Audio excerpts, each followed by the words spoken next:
Boat.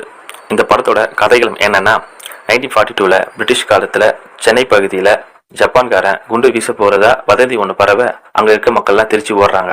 அதுல 9-10 பேர் ஒரு சிறிய படகு மூலம் தப்பிச்சு கடலுக்குள்ள போறாங்க.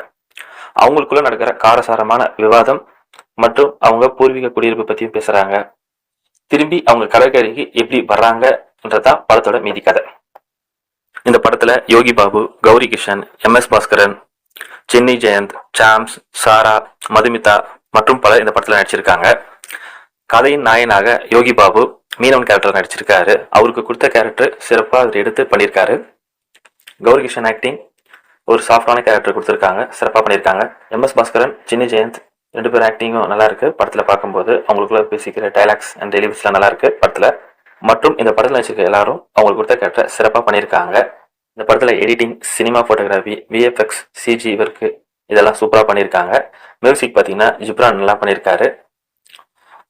ஃபர்ஸ்ட் ஆஃப் கேரக்டர் ரிவீல்ஸ் பண்ணுறதுலாம் பார்த்தீங்கன்னா நல்லா இருக்கு. செகண்ட் ஆஃப் கொஞ்சம் ஸ்லோவாக போகுது.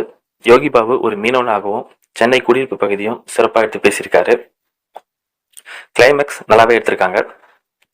இந்த படத்தை ஆக்சுவல் கடலில் ஷூட் பண்ணி எடுத்திருக்காங்க. நிறைய மெனக்கெடுத்து பண்ணியிருக்காங்க. பார்க்கும்போதே தெரியுது படத்தில் அங்கங்கே சீன்ஸ்லாம். இந்த படத்தை the old man and sea நாவலையும் 12 ஆங்கிரி மேன் படத்தையும் இன்ஸ்பயர் ஆகி தான் இந்த படத்தை எழுதி இயக்கியிருக்காரு சிம்பு தேவன். ரொம்ப நாள் கழிச்சு அந்த படம் தேட்டர் ரிலீஸ் ஆயிருக்கு. மொத்தத்தில் இந்த படத்தை ஒரு வாட்டி பார்க்கலாம்.